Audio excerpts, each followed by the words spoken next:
Isang magandang hapon muli mga katrabaho. Tayo ay lipat muna ng ating gawain. Tambak na po yung ating gawain sa mga electronics. Dito po may dumating po na TCL. Ito po,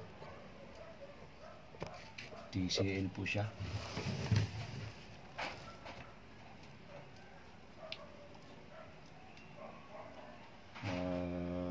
Blinking lights po siya. TCL 24. 24 po ang ano niya. Blinking po ang kanyang ilaw. Yung power indicator po niya. Nagbi-blink po yung kanyang indicator pula. Nagbi-blink po siya. Akin pong binuksan ha. Hindi ko na po pinakita yung pagbubukas, pero ang naging problema po nito ay itong diode na to. Ito po. Yan. Itong diode nito. Ang number po nito is R315. Ito po ay 3 amperes na 150 volts. Wala po akong makitang original. Kumuha na rin lamang po ako sa board, sa power supply ng din, mga pang flat screen. Ang pinulit ko po ay yung SB5200, 200 volts po siya. Ito po shorted po ito shorted po siya. Ayan po, shorted po ang niya. Pinalitan ko na po. Nung akin pong mapalitan ay siya po ay ating titistingin kung okay na. Akin po munang i-petornilyo ito. Ito. Ayan. Ayan. Ito po. Okay. Akin pong titistingin kung ano na yan. Ayan. Hindi na po nagbi-blink. Hindi na po nagbi-blink. I-press ko po ang power niya. Ano pong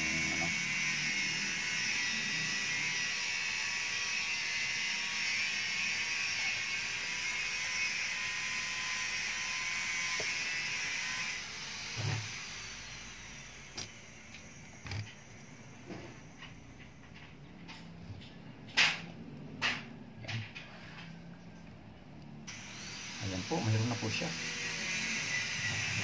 Wala lang pong signal mayroon na po siya Ayan. Mayroon na po siya at saka umilaw na po yung indicator niya. Hindi na po siya nagbi-blink.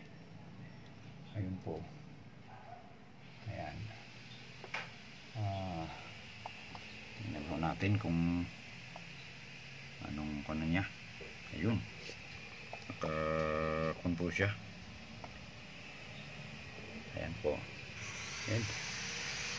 Yun lang po ang problema niya mga kasama. Ayan po yung diode po.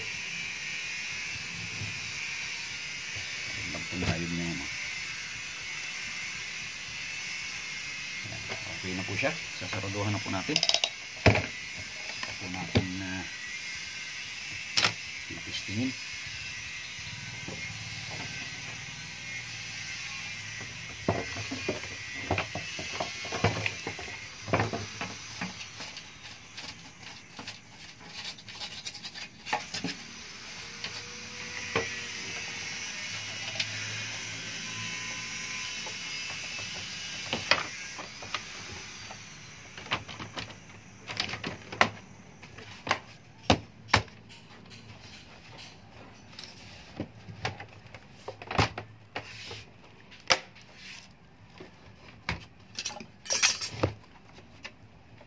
Ito po mga kasama, dumating lang kanina. Hindi ko po matanggihan kahit maraming trabaho kasi po kaya sabi ko, iwan ho muna ninyo. Sabi ko dun sa customer at aking gagawin bukas ay ako naman po ay hindi ho dumating yung aking kausap. Akin na pong yung ginawa. Yun lamang po, yung diode lang po ang problema. TCL 24 model D2700.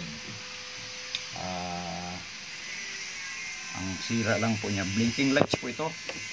Yung sa power indicator niya, nagbi-blink po siya. Ang naging sira po niya ay yung diode na SR315 po siya. Ang pinalit ko po sa kanya ay SB5200 200 volts. Ito pong SR215 ay 150 volts lang po ito, pero pwede naman po yung SB na yun, kaya siya po ay gumana na. Ayan mga kasama, akin lang pong tinutornilyo. Ayan po.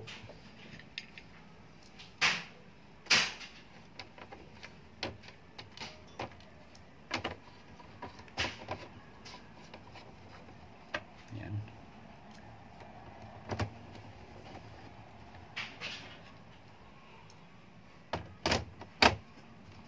Tayo po ay tigil po muna sa kalan ngayon. Marami pa po akong stock. Kaya dito po muna tayo marami pong nadating.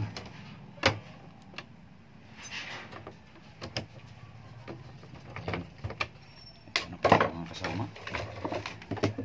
Ito po namin. Siya po ay natakloban ko na, natornilyo ko na.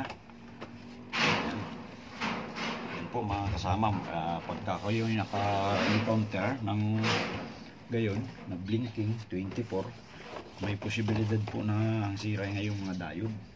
Pero hindi naman po pare-parehas ang ng blinking, kasi minsan po yung ibang model nadadala sa hard reset.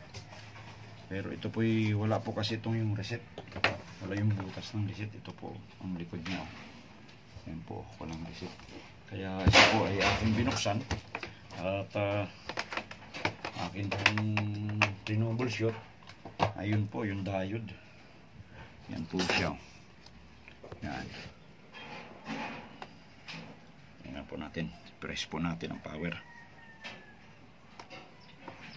Yan. Yan po. Yan, lumabas na po TCL. Yan po.